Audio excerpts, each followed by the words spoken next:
Une entreprise n'a pas besoin de se présenter comme étant une famille pour Ah. sentir, pour faire sentir aux employés qu'ils sont les bienvenus puis qu'ils vont être heureux et confortables puis on va prendre bien soin d'eux, là. Les gens commencent à manquer d'imagination pour justifier le fait d'utiliser le terme Ouais. famille en entreprise parce que ça ne colle plus à la réalité d'aujourd'hui. Des boss qui commencent à dire, si vous avez besoin de parler à mon patron, allez-y, passez pas par moi, là.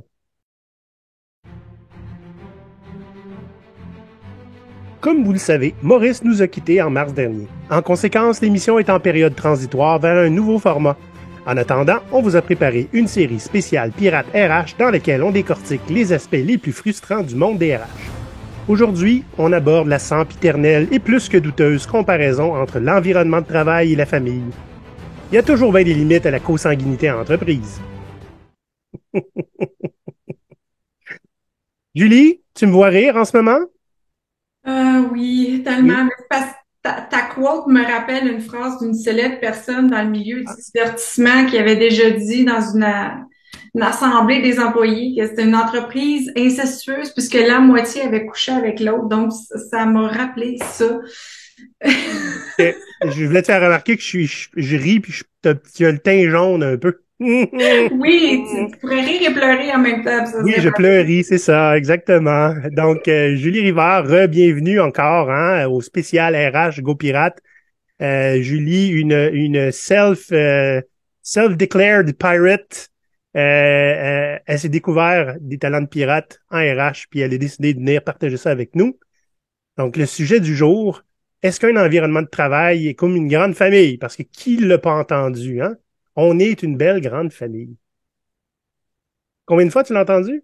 Écoute, je sais même plus combien de fois je l'ai entendu, combien de gens, j'ai entendu de gens rire de ça, et puis Hein? le net est rempli de memes et de reels et de TikTok là-dessus. Ouais, c'est assez. À un moment donné, là, ça va faire. Là, on peut renouveler puis passer à d'autres choses, là. Ouais. Ben là, on passera pas à d'autres choses parce que c'est ça le sujet Non, aujourd'hui. non, dans le sens de une entreprise n'a pas besoin de se présenter comme étant une famille Ah. pour faire sentir aux employés qu'ils sont les bienvenus puis qu'ils vont être heureux et confortables puis on va prendre bien soin d'eux, là. Ouais, ouais, ouais. C'est pas des puppies qu'on va chercher à la SPCA, c'est des gens, c'est des adultes, c'est des professionnels. Donc, c'est là où Soit. on se Maintenant, des fois, c'est vrai, une entreprise peut être une grande famille. Il y a des entreprises familiales. Ils ont le droit de dire ça. C'est pas de l'appropriation familiale. Non, Et c'est il existe correct. aussi, ouais, il existe aussi du népotisme, c'est-à-dire quand on prend, on fait un petit peu d'effort pour embaucher nos amis, la parenté, etc., alors qu'on devrait être un peu plus éthique. Mais c'est pas de ça qui est le sujet aujourd'hui. On va être honnête, OK? Toi et moi, là, si en grande personne, on comprend pourquoi les gens font cette comparaison-là. Hmm?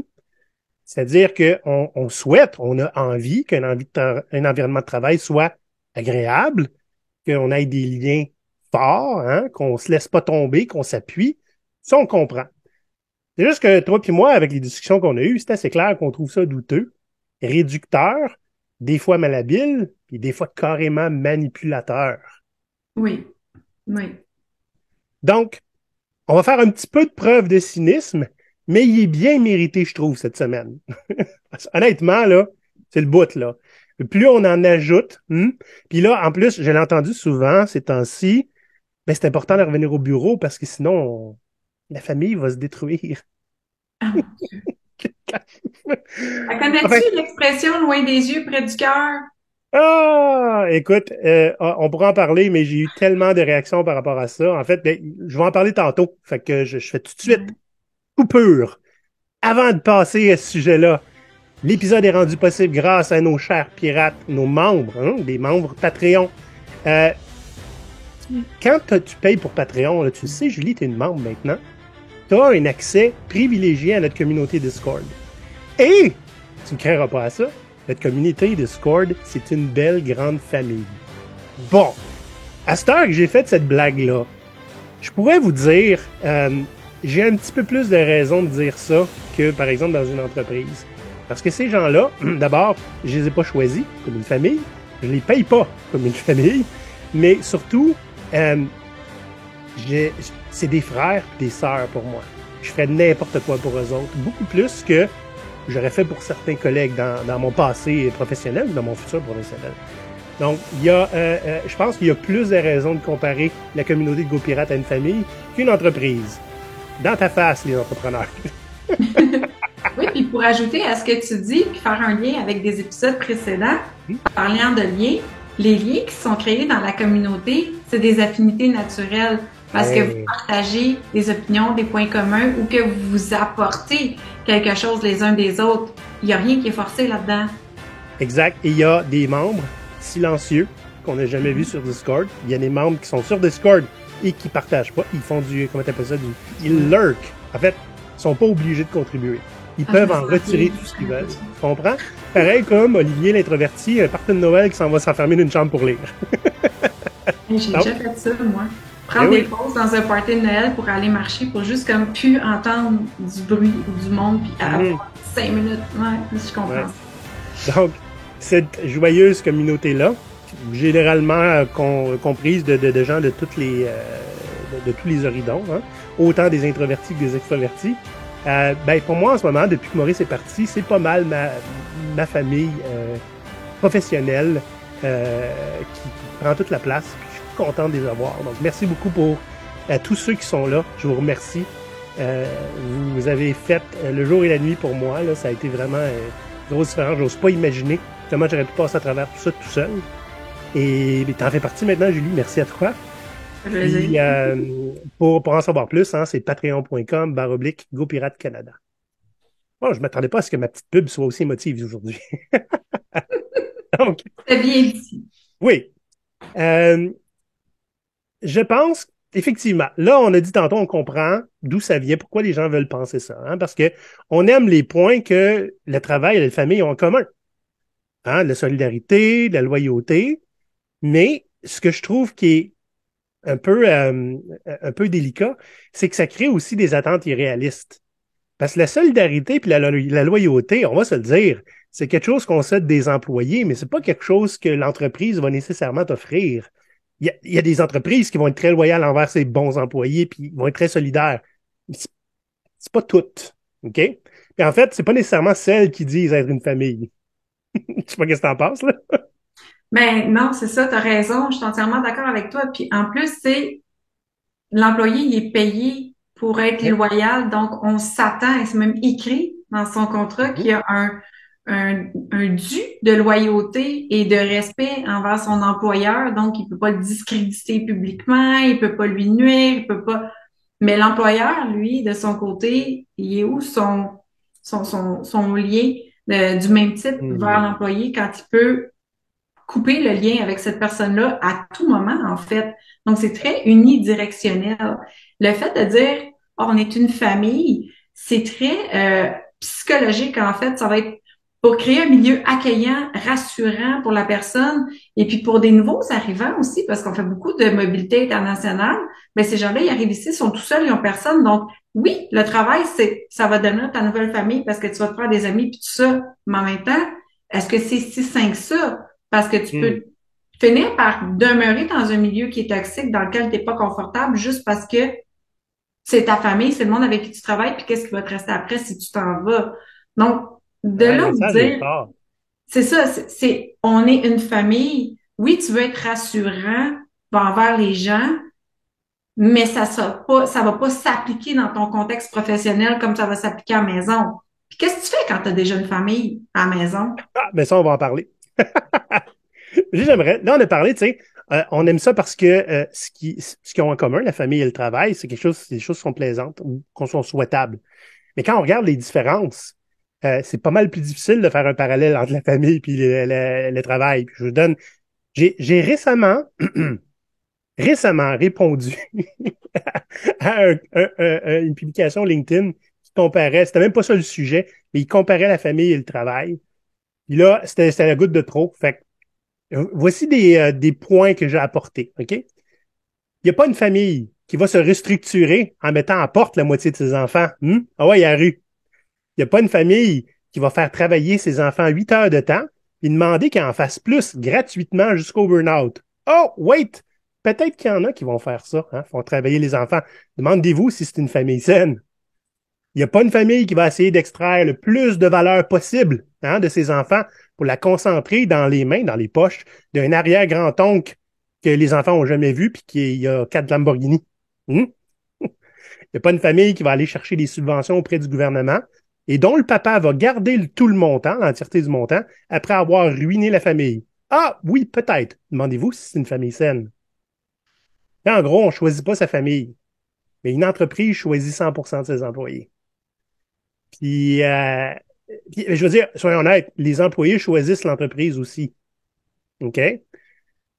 Tu peux pas non plus t'as l'air plus ou moins d'accord. Il y en a qui n'ont pas le choix d'aller travailler où ils sont, hein? C'est C'est un petit ça. peu ce que tu pensais? Ouais. Ça va être purement alimentaire. Ils vont faire, je Ouais. vais prendre ça en attendant, puis voilà. Ouais.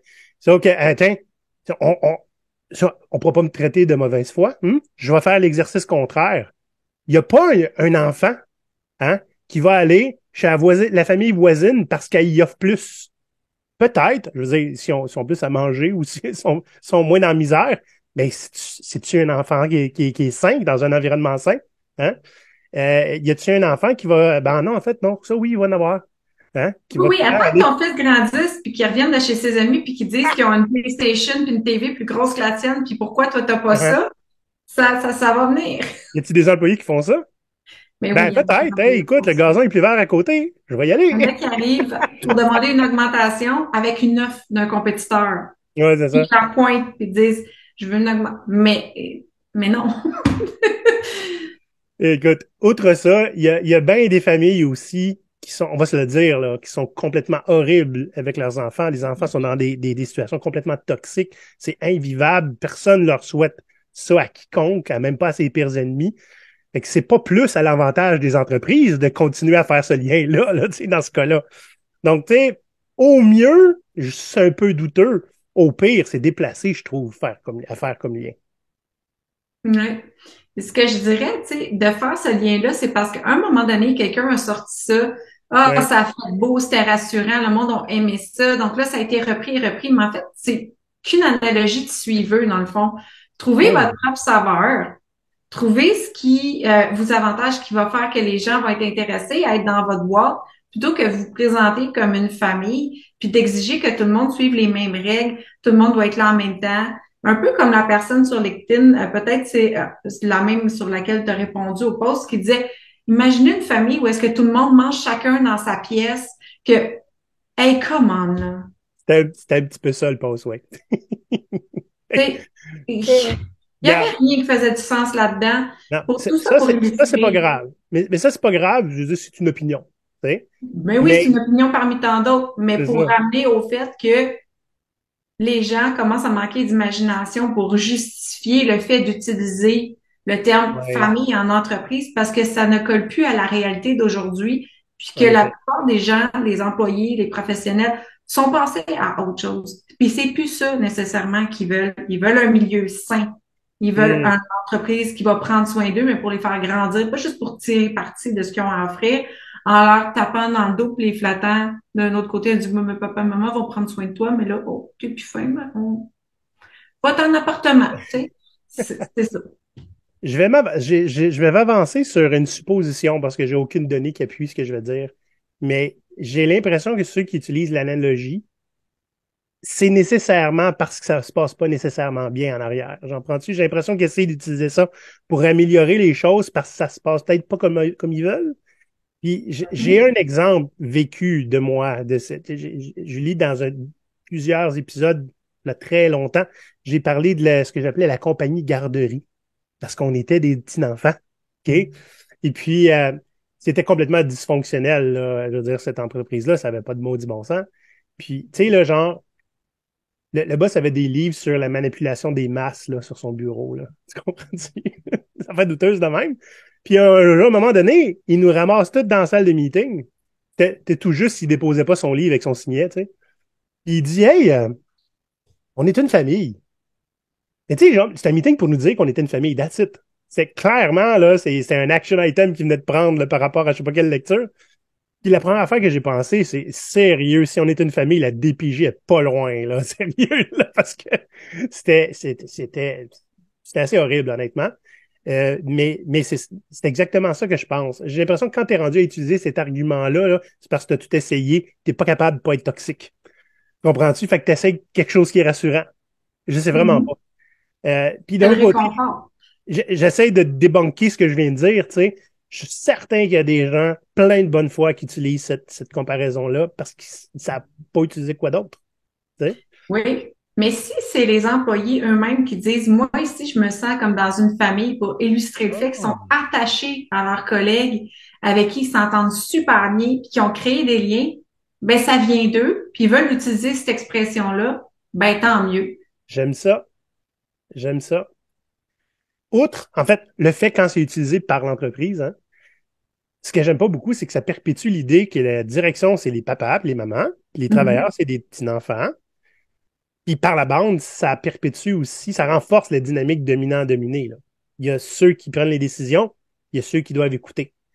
Puis on Oui. va se le dire, on est en 2023, là. Je sais que la majorité des entreprises, il y a de la hiérarchie, OK? On s'en défait pas aussi facilement, mais c'est pas pour rien qu'il y a de plus en plus d'entreprises qui vont vers des modes plus teal, hein, ou sarcelles, ou c'est Les quoi entreprises libérées. libérés, des flatarchies, hein, donc beaucoup moins de niveau Oui. hiérarchique, des boss qui commencent à dire si vous avez besoin de parler à mon patron, allez-y, passez pas par moi, là. Comprends? Oui. Donc, tout ça, c'est pas pour rien, là. On essaye de défaire la dynamique dominant-dominé à tout prix. On essaie d'avoir quelque chose de collaboratif. Ben, allez pas mettre quelque chose d'aussi traditionnel que la famille là-dedans.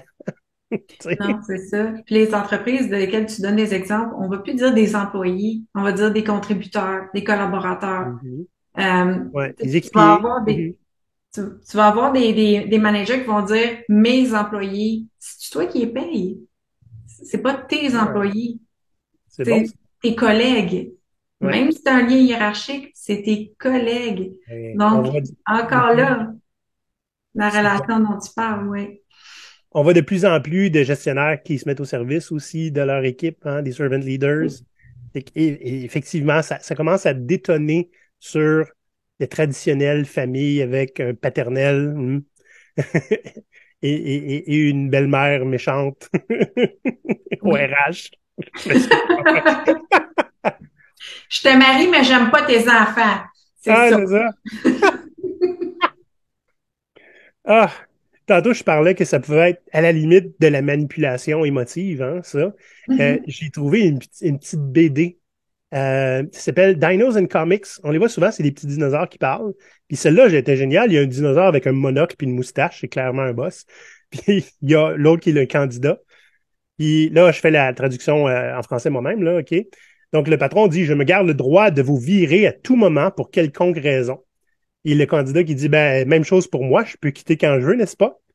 Et le patron répond, techniquement, oui, mais vous feriez pas ça. On est une famille.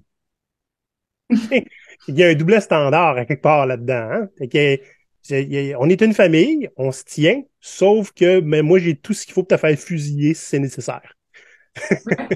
De là, la réplique du parent des années 80 et 90, je dirais, j'ai vécu les deux décennies, fais ce que je dis, pas ce que je fais. Ouais, exact, exact. Mm. Euh, Tu parlais tantôt, qu'est-ce qu'on fait quand on a déjà une famille? Oui.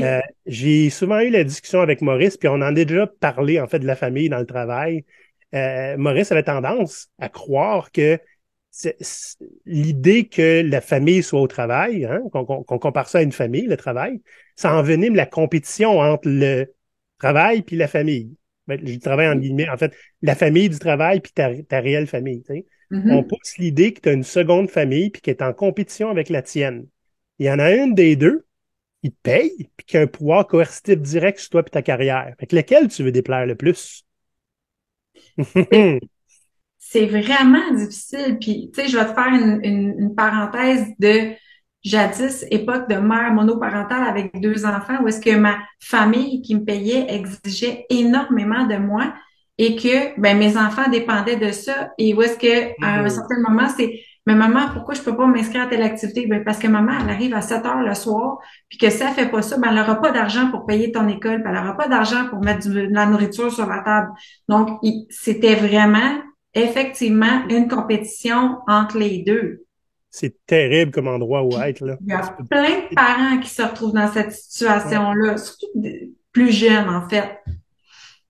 Puis ça va pas s'améliorer avec le temps, avec l'inflation, puis le coût des loyers qui va exploser encore. Hein, on s'attend à une explosion des coûts de loyer de 30%. Genre, j'ai vu ça dans un article cette semaine, là. Oui, Pas le fun, pas le fun. C'est pas ici aujourd'hui qu'on va régler ça. Euh, bon, je pense qu'on s'est assez moqué du concept. On apporte toujours des pistes de solutions. Là, les pistes de solutions, l'idée, c'est pas de trouver une autre expression plus ou moins ridicule qu'on est une grande famille, mais plutôt comment on peut faire pour aller chercher ce qu'on veut chercher quand on utilise cette comparaison-là. On veut aller chercher de la solidarité, un engagement, que les gens soient bien dans le travail. Fait qu'on a cherché ensemble des façons d'apporter ça sans avoir à faire de comparaison douteuse. Au lieu, finalement, d'utiliser des belles paroles, on peut utiliser l'action. Hmm? Euh, Juste arrêter de faire la comparaison, c'est déjà un bon début. Hmm? Commencez avec ça. Si vous ne l'avez jamais fait, ben voici ce que vous pouvez faire. Euh, on a trouvé 4 choses, Julie. Encourager la communication ouverte et honnête. oui. Euh, En fait, tu sais, quand l'entreprise dit on est une famille, c'est une façon de mettre des mots sur on veut des gens qui sont engagés et qui sont investis. ouais.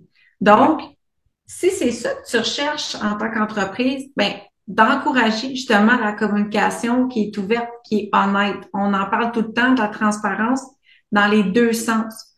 Un Mhm. environnement sécuritaire, le fameux safe space là, dont on entend parler partout. Mais ça, c'est des choses qui sont réelles. C'est des actions. On voit des résultats tout de suite. C'est ça qu'il faut offrir aux gens. Je remarque, là, je regarde notre plan, là, OK? Ce qui est Ouais. intéressant, c'est que tous les trucs qu'on dit de faire, c'est des choses que les familles font bien.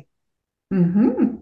Hein? C'est un endroit sécuritaire, la famille. Généralement, on s'entend, pas pour tout le monde. Je suis tout à fait au courant du privilège que j'ai d'avoir été dans la famille où je suis tombé, puis que c'est pas le cas pour tout le monde. Mais c'est ce qu'on souhaite dans une famille, d'avoir un endroit sécuritaire. Puis généralement, on se dit les choses. Généralement, quand ça va bien. C'est quelque chose que, un endroit sécuritaire où on est à l'aise de dire les choses, c'est pas nécessairement le propre d'un environnement de travail. En tout cas, pas par défaut. La plupart des gens sont un peu PTSD par ça. Hein? Oui. Le deuxième qu'on a trouvé, ben, c'est de favoriser un environnement de travail qui est collaboratif. Hein? Mhm. C'est-à-dire qu'on peut faire de la co-création. Qu'est-ce qu'on peut co-créer ensemble en tant que collègues, des processus, des décisions, hein? Prendre des décisions ensemble, les objectifs d'équipe, de département, quoi que ce soit, les événements, au lieu de se faire imposer. Oui, absolument. Puis, tu sais, quand on parle de environnement de travail collaboratif, quand tu es une famille, t'élèves des enfants en Mm. général. Tu peux être une famille, pas d'enfants, mais bon, en général, t'élèves des enfants si on veut faire le lien avec les employés. Mais ton rôle de parent, ce n'est pas d'imposer des choses à un enfant comme un petit soldat, c'est de le faire grandir. Il est petit, il va grandir, il va devenir une bonne personne. S'il n'y a pas un bon bulletin, là, ton enfant, tu vas-tu lui montrer à la porte avec son petit baluchon à 8 ans? Non. Peut-être à 25, tu vas lui dire, bon, écoute, regarde, ton université a pris le bord pour voter en appart, c'est assez. Mais c'est ça. Son baluchon. C'est parfait. Mais c'est ça. Hein, en tant que parent, j'en suis un. Je veux que mon enfant prenne des bonnes décisions, les bonnes décisions pour lui. Je veux l'aider avec ses objectifs de vie. Bon, là, il y a 4 ans, fait qu'on s'entend, c'est pas rendu là. Mais c'est ça, l'idée, c'est pas de prendre toutes les décisions pour lui ad vitam aeternam. À un moment donné, on se tanne, là. Pour Mais l'instant, non. c'est nécessaire. Peut-être que c'est nécessaire pour des nouveaux. Hein? On l'aide à prendre des décisions. Et l'idée, c'est justement de ne pas avoir à le bosser le restant de ses jours. Ça Mais devrait être la non, même chose au travail, hein? tu l'entraînes à devenir autonome. Oui, puis le gestionnaire, après ça, tu peux faire autre chose de plus important que de juste comme micromanager ton monde. Exactement. Ne pas entretenir des silos aussi, hein? C'est travail collaboratif. Fait que je reviens à l'autre qui disait ouais, ben, tout le monde mange dans sa chambre. C'est sûr, ça soque. Mais Mhm. force tes enfants à venir manger à table quand ils veulent pas, ils ont-tu du fun? Yeah. Fait que l'idée, Non. tu sais, Entretenir les silos dans le travail, on a tendance des fois à faire ça. Tu sais, tu as une personne qui est un expert d'une chose, il le fait dans son coin. Ben d'abord, c'est dangereux pour la compagnie parce que si lui s'en va, ben c'est fini. Tout le knowledge s'en va. Mais l'idée, c'est est-ce qu'on peut faire en sorte que juste qu'on travaille ensemble sur des tâches qui sont le fun ou pas le fun. C'est obligé d'être chacun tout seul dans son coin. Je veux dire, on sait, là, il y a du travail que ça se prête pas au binôme. Puis, mais l'idée, c'est de pas juste créer des silos où l'information va se perdre avec la personne. Tu sais? Oui, c'est de là le danger des postes uniques. Ouais, Ça pourrait être quelque chose qu'on discutera en profondeur à un autre moment, mais effectivement. Puis d'un autre côté aussi, ben, pour respecter le fait que des fois, les gens, pour se ressourcer, ils ont besoin de temps tout seul. Donc, ouais. ça en fait un autre. Respectez ça, s'il vous plaît. On va en Oui. parler tantôt. Reconnaissez les contributions des employés. Là, je vais vous sortir une maudite évidence, OK? Mais c'est parce qu'on prend tout pour acquis que c'est là, mais c'est pas là, OK? Essayez pour le fun. Hein, quelqu'un fait une bonne job. OK? Vous êtes un manager, un dirigeant, allez lui dire merci, puis regardez la réaction. Au nombre de fois, genre que, tu sais, des fois, je fais des rétrospectives avec des équipes, je jase avec du monde avec moi ou qui travaille ailleurs. Le nombre de fois que je me fais dire, on n'a jamais un maudit, c'est même pas un merci. On est Mhm. payé pour, fait que pas supposé avoir un merci avec ça. T'es payé pour, c'est ta job. Fait que moi, là, quand j'étais encore un petit cul, là, j'avais comme, je sais pas, 5 ans d'expérience, là, j'ai commencé à me rendre compte de ça. On n'a pas de merci, ben tabarnouche. Quand quelqu'un m'a aidé comme faut à faire quelque chose, là, puis qu'il aurait dû avoir un merci, c'est moi qui est allé y donner. Le 2 tiers du temps, ils me regardaient comme si j'étais un extraterrestre qui tombait du ciel. Ils n'ont jamais eu un merci de leur vie professionnelle. OK? Essayez-le, que vous soyez, peu importe votre niveau, hein, vous êtes un stagiaire. Merci. Non, tu bookes là, un meeting, là, si on est en Teams ou whatever, là, en télétravail, whatever. Je voulais juste prendre 5 minutes pour te dire, écoute, tu m'as aidé avec ça, ça, puis ça. Merci, ça a fait une grosse différence. Personne ne va Ah ouais. tomber en bas de sa chaise. Tu peux même juste envoyer un petit Slack message, là, la personne elle va être aux anges. Puis à Ouais. ça, ce que j'ajouterais, c'est excusez-vous quand vous faites une gaffe. Reconnaissez que vous avez hey, je suis désolée, j'ai oublié de te dire telle affaire. Je peux-tu t'aider avec ça? Offrez votre aide. C'est ça que les gens font quand ils ont des bonnes relations, pas nécessairement basées sur des liens autoritaires de Mm. Pépin, maman, t'as pas fait tes tâches, t'auras pas ton 2 piastres la semaine. C'est vraiment, tu vas beaucoup gagner, mais la personne avec qui tu travailles va gagner énormément aussi en croissance personnelle, en fait, puis en épanouissement. Et ça, là, ce qu'on parle, là, gratuit. Hmm? Oui, Ça prend pas une refonte de votre approche marketing marque employeur, là. Hmm? non, exact. Puis tu sais, aussi, c'est plus têteux nécessairement de le mentionner à ton manager, hey, merci pour l'aide que tu m'apportes. Ça va dans les deux sens. Puis ça peut Ouais. faire réaliser aussi au manager qui fait, oh, OK, je fais ça de bon pour mon équipe, puis après ça, hey, c'est cool, je vais continuer. Ça souligne les comportements qu'on veut voir se développer, hein, aussi. Oui. Et à une autre échelle, parce que là, on parlait de quelque chose un peu plus personnel. Mhm. Ben, des fois, il y a des équipes, par exemple. Hein, j'ai déjà travaillé avec des équipes là, ils en arrachaient, puis à un moment donné, ils ont réussi. Quand ils ont réussi, là, écoute, c'était le party dans place, ça venait les féliciter, puis j'avais l'équipe à côté qui faisait comme nous autres, on livre tout le temps, tout à temps, puis je vais mettre party, là. Hum? Fait que, n'hésitez pas, que vous soyez manager ou même coéquipier, là, OK? Broadcastez les succès de votre équipe, là, tu sais, ou ceux des autres. Tu sais, une équipe qui aide votre équipe à vous, là, de le mentionner publiquement, tu sais, je sais pas, moi, des événements, là, justement pour le travail ou quelque chose comme ça, les inviter à venir montrer ce qu'ils ont fait, pas prendre le crédit pour eux, inviter ceux qui l'ont fait, pas les forcer. Il y en a qui aiment pas ça, présenter devant le monde. On s'habitue, mais on n'aime pas ça. Tu sais, broadcaster les succès des équipes, là, c'est le plus beau merci que vous pouvez avoir. Évidemment, ben, il y a des entreprises qui aiment beaucoup faire du flat bédaine. Fait que profitez-en pour faire flasher les autres au lieu de vous autres. C'est pas tout le temps à propos de vous, Exact. là. Les fameuses présentations mensuelles de Town Hall, changez ça pour Oui. des All-Ins. Laissez les gens s'impliquer dedans, présenter eux-mêmes. Comme tu dis, il y a des équipes qui aiment pas, il y a des gens qui sont plus gênés, qui voudront pas parler devant les autres. Mais dans ce cas-là, le manager va tout simplement dire, voici ce que notre équipe a réalisé. Je tiens à remercier telle personne pour leur Mm. accomplissement. Donc, faites-les briller. On pourra en reparler, là, mais il y a des avantages à faire briller son équipe, puis à un moment donné, on y prend goût, puis on le Oui, développe le réflexe d'aller faire ça. Ben, c'est un autre sujet complètement. oui, Le dernier point qu'on voulait apporter, c'est respecter le temps que les employés consacrent à leur vraie famille. Qu'est-ce qu'on veut dire par là? Ben, il existe quelque chose en ce moment qui est plus populaire en Europe. On n'entend pas trop parler ici, c'est le droit à la déconnexion. Et là, mhm. je veux pas nécessairement qu'on prenne une décision one size fits all ou qu'on aille négocier une convention collective avec ça. L'idée, c'est respecter donc qu'à un moment donné, la personne n'est pas là, puis qu'elle n'est pas tout le temps en train de checker ses mails de job. OK? Ça se peut qu'elle Non, réponde demain. Si c'est si important que ça, il y a probablement d'autres moyens de la rejoindre sur lesquels vous vous êtes entendu au préalable. Puis ça, c'est dans certains cas exceptionnels dont on n'abuse pas. Hmm? exact. Ça, j'y crois beaucoup. Beaucoup d'employeurs l'utilisent de façon tacite, là, c'est-à-dire que, regarde, là, après 5 heures, on essaie de pas contacter les gens.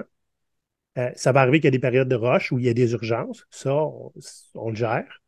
Mais on n'a pas tu sais, il y a des gestionnaires qui travaillent jusqu'à 3 heures le matin. Hein. Puis, Ah oui, ça envoie des mixed signals à leur équipe. Là, elle oui. travaille fort, mais nous, on travaille pas fort. Fait que, on est-tu moins bon? On est-tu, tu sais, moins respectable? Il faut Avec savoir, ouais. le fameux, ah, mais tu sais, fais pas comme moi, là. Oui, mais moi, si je veux me rendre où est-ce que toi t'es, ça veut dire qu'il faut que je fasse ce que tu fais. Donc, Ça dépend. Il y en a qui sont juste obsessifs avec leur job puis qui trippent là-dessus, puis c'est correct. mhm. Mais ben, puis ils ont peut-être pas de famille aussi puis d'enfants eux autres, hein. Fait qu'il Ben, faut c'est ça. respecter en fait, c'est le prochain point. Respecter le contexte de chacun, considérer leur situation. Oui, Justement, je parlais de décisions one size fits all tantôt, là. Ben, il y en a que les décisions one size fits all, ben, c'est bien de valeur, ils ne fit pas avec. Donc, au lieu d'imposer les choses, incluez-les dans cette décision-là. Comme ça, ils vont pouvoir peut-être contribuer à la hauteur de ce qu'ils peuvent apporter en prenant en compte les besoins de leur famille, de leur temps personnel et tout ça. Donc, bref, considérer les situations des gens. Tant qu'à la considérer, ben, incluez-les dans les décisions. Tu sais. Je sais pas exactement. si, je sais pas si tu as déjà eu ça en entreprise, Julie. Moi, j'ai déjà eu une entreprise où, tu sais, on était payé pour 40 heures, puis on faisait à peu près 40 heures. Tu sais, des fois, c'était 42, des fois, c'était 37. Tu sais, des fois, il n'y a plus de travail. Là. Je ne vais pas commencer quelque chose pour 1 heure. Hein. Le prochain travail que j'ai, là, c'est des affaires de 2 semaines. Et fait que je vais m'en Mhm. aller chez nous, puis je ferai un peu plus d'heures la semaine prochaine. Puis ça m'est déjà arrivé d'avoir eu des intenses. Hein. C'est du monde qui trippe, des programmeurs, là, hein, qui font ça la nuit en dormant. Ben, après 3 45 heures de suite, j'ai dit, hey, mon ami, la semaine prochaine, fais 30 heures, OK? Prends-les. Tu vas les programmer chez vous, si tu veux, mais je veux pas que ce soit sur nos affaires. Tu sais. Prends-les pour toi, là. Fait que, tu sais, compenser le surtemps ou l'effort supplémentaire avec des heures libres ou tu comprends-tu, un effet de balancier de l'autre côté, là. Ces gens-là, quand ils se donnent, ben, ils méritent une pause après. Ça m'est déjà arrivé, moi, de travailler 17 jours d'affilée, oui, week-end inclus, puis d'avoir la misère à aller chercher 2 jours de congé payés après ça, après 17 jours de suite. Fait que je les ai juste informés que je serais pas là. Puis j'avais intérêt de payer. Ben, c'est quand même une pas pire initiative que tu as eue, mais tu sais, faut pas oublier quand on mentionne le milieu des TI, c'est bien particulier Ouais. parce que tu as du monde que s'ils travaillent pas, ils ont pas d'autres occupations. Donc, quand tu leur dis prends du temps pour toi, c'est comme leur dire ben va t'asseoir sur un banc de parc puis attends parce qu'ils savent pas quoi faire d'autre de leur temps. Ça, j'en connais des gens qui m'ont déjà dit ça. Je veux pas prendre de vacances, j'ai rien à faire, j'ai personne avec qui y aller, je sais pas quoi faire. Donc, Ouais. c'est un exemple bien particulier, mais effectivement, tu sais, de s'assurer que les gens passent du temps pour eux ou qu'ils consacrent le temps à leur famille qu'elles méritent, c'est quelque chose que j'ai réalisé moi durant la COVID, où est-ce qu'il y a eu un certain refocus que j'étais pas toujours au bureau. Je passais pas quasiment 100% de mon temps au bureau. Puis à un moment donné, je suis venue à la conclusion de pourquoi j'ai pas les discussions avec mes enfants comme j'ai avec les employés avec qui je travaille qui ont besoin de mon aide. Parce que quand j'arrive à la maison, je suis épuisée, j'ai plus de temps pour eux autres, puis je leur dis on en parlera demain, puis finalement, on n'en reparle pas. Ouais. Donc, cet équilibre-là, c'est nécessaire. Le point que tu as apporté avant, hein, des gens qui ont pas grand-chose d'autre à part le travail, j'ai effectivement connu à un moment donné quelqu'un qui était dans l'extrême de ça, là. Il était complètement jeté par découragé et même en détresse d'avoir à ne pas rentrer les jours fériés. Mhm. Et c'est comme, je peux-tu rentrer le 25 décembre, s'il te plaît? Puis RH, en fait, ben, rentre, qu'est-ce que tu veux? Rentre. Peut-être que tu connais t'es à la clé, tu connais le code. Rentre, qu'est-ce que je te dis? Mhm. Pas de forcer à être chez vous, là. Si ça te fait triper tant que ça. Mais c'est des cas qui sont assez extraordinaires des fois, là. Oui, oui, t'as C'est un des cas extrême, mais il y en a effectivement qui ont juste pas d'autre passion. En fait, leur passion, c'est leur travail. Ils font c'est ça. exactement ce qu'ils veulent faire. Puis, ben, prendre du temps, mais ma foi. euh, on pourra les accompagner s'ils ont besoin d'aide. Là, venez nous voir. Si vous savez pas quoi faire quand vous êtes chez vous, je peux vous donner plein de trucs. Ah, moi, je peux vous donner plein d'affaires à faire partout chez nous aussi, hein. Ah ouais, peux laver mon char, tourne la pelouse. La morale de l'épisode, Julie, je pense qu'on peut avoir un environnement de travail plaisant, harmonieux, stimulant, sans faire des semblants qu'il s'agit d'une famille. Tu sais. Tellement d'entreprises qui font ce parallèle-là. On vous encourage à sortir de ce pattern, à faire mieux que ces entreprises-là. Tu disais tantôt, c'est pas juste dépassé, c'est même encore actuel. Il y a tellement d'entreprises en ce moment qui utilisent cette formule-là. Ben, démarquez-vous en faisant autre chose. Tu sais. On se démarque pas en faisant comme les autres. Donc, essayez de trouver, puis tu sais, au lieu de trouver le mot, l'expression ou l'analogie qui explique votre environnement de travail, faites-le donc vivre au lieu de l'expliquer. Walk the talk. Pas pire au Exact. final, ça? Mais oui, il n'y aura jamais un deuxième Barbie's Resto Bar Grill, là. On s'entend. Trouvez votre propre quel festin et toute une ambiance. Bon, Oh my God! OK, je taperai jamais ce final-là. Merci, Julie. je suis là Fait pour que, ça. les pirates, si vous aimez ce que vous avez entendu, hein, on fait un petit like, on s'abonne, on vient nous rejoindre sur Spotify. Si vous écoutez en audio, vous pouvez maintenant laisser des notes. Même chose pour iTunes. Euh, Patreon, si vous voulez faire partie de la grande famille des pirates. Hé hé. Puis, si vous avez des questions, n'hésitez pas à venir nous parler. Julie et moi, on est super facile d'approche et on vous répond dès que possible. Ça fait toujours plaisir. Achetez le livre. Achetez le livre. gopirate.com/, manuel pirate. Julie, merci beaucoup. Je crois savoir que tu pars en voyage bientôt. Oui. Veux-tu qu'on le nomme? Veux-tu qu'on le dise, ça, Julie? Ou... On peut très bien. Je m'en vais faire une croisière en Europe et vivre mon premier décalage horaire à vie. Wow, profites-en, c'est bien mérité. Puis Merci. pendant ce temps-là, vous verrez aucune différence parce qu'on a rajouté plein d'épisodes en avance. Fait que Julie va être avec nous dans notre cœur. Oh, c'est Julie, cute. merci beaucoup, bonnes vacances, puis reviens en Merci. forme. Bye les pirates. Parfait. Salut. À Julie. l'abordage! À l'abordage! À l'abordage, papa! Ah non!